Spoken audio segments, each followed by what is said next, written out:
Karibu sana katika kipindi kizuri cha Nuru ya Maisha, somo ambalo liko hewani lina kichwa kinachosema usikose mambo matatu kuwa nayo katika maisha.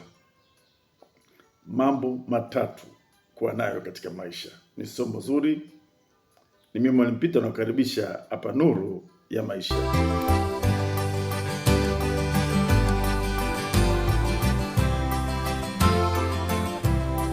Jambo la kwanza ambalo ni muhimu sana kuwa nalo katika maisha ni hili: kuwa na jina jema. Jina jema ni mtaji wa maisha, ni utambulisho unaokufanya uwe na kibali katika maisha.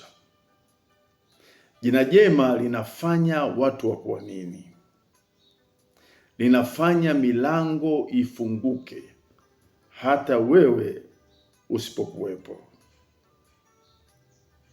Unaweza ukawa unapita mahali pagumu katika safari yako ya maisha, lakini ukiwa na jina jema hautakosa msaada. Jina jema linakutangulia mahali kabla haujafika. Jina linakuwa limefika. Kile kitabu cha Mithali 22:1 Biblia inasema hivi: heri kuchagua jina jema kuliko mali nyingi, na neema kuliko fedha na dhahabu. Kwa lugha nyingine, jina jema thamani yake ni kubwa kuliko fedha. Thamani yake ni kubwa kuliko dhahabu, na chochote unachofikiria kwamba ni mali katika uso wa nchi huwezi kufananisha na jina jema. Kwa hiyo hakikisha unakuwa na jina jema katika safari ya maisha yako.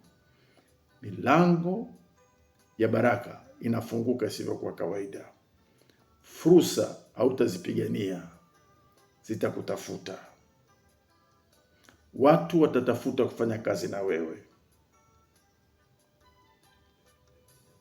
Jina jema litakupa heshima kwa namna tofauti sana, na sio wewe peke yako, mpaka uzao wako utafanikiwa kupitia jina lako.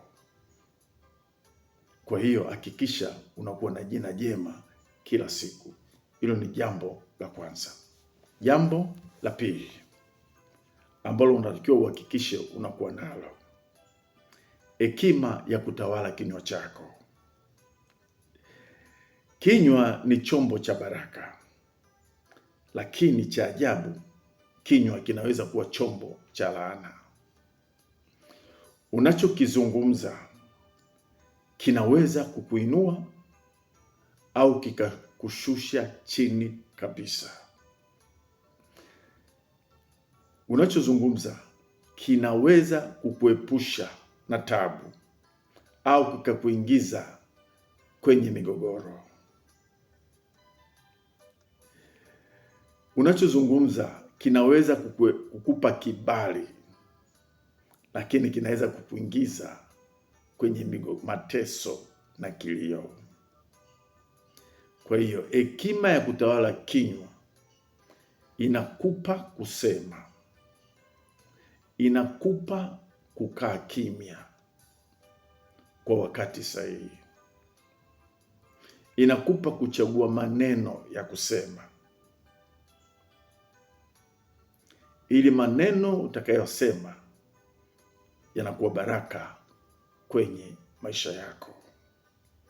Kwa hiyo hekima ya kinywa inakupa amani, inakupa heshima, inakupa mafanikio ya muda mrefu.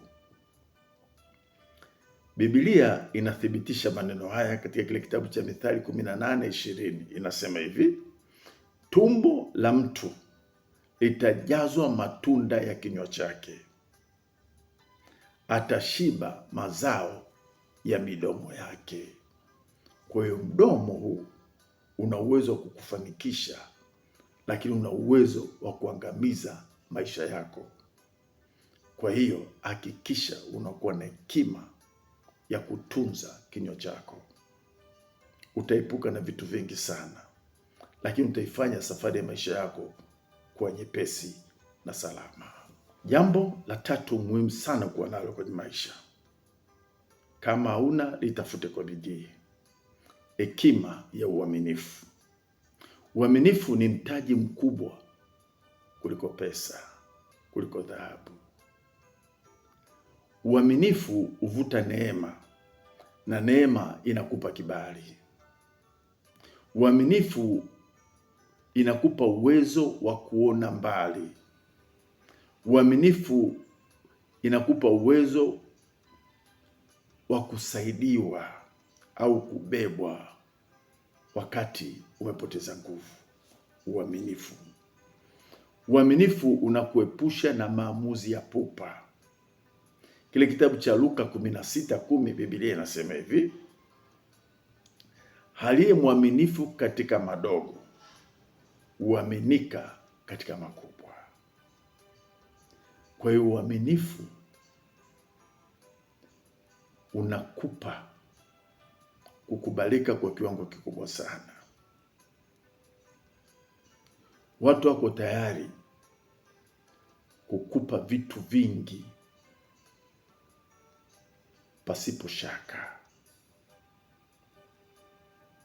Kwa hiyo utafanikiwa sana ukiwa na hekima ya uaminifu. Hili ni jambo la tatu muhimu sana. Hitimishe kwa namna hii: maisha hayajengwi kwa kubahatisha. Maisha yanajengwa kwa misingi. Unaweza kuwa na elimu nzuri, unaweza kuwa na vipaji vya namna tofauti tofauti, unaweza kuwa na ndoto kubwa, lakini bila vitu hivi vitatu, yaani jina jema, kinywa chenye hekima na uaminifu wa kweli, utajikuta unapambana na milango iliyofungwa, migogoro isiyoisha na machozi yasiyo ya lazima. Kwa hiyo fanya maamuzi ya kuchagua kuwa na jina jema, ya kuchagua kuwa na kinywa chenye hekima au hekima ya kutawala kinywa. Na tatu, kuishi kwa uaminifu. Mungu akubariki na Mungu akujalie kuwa na vitu hivi vitatu katika safari ya maisha yako. Amen.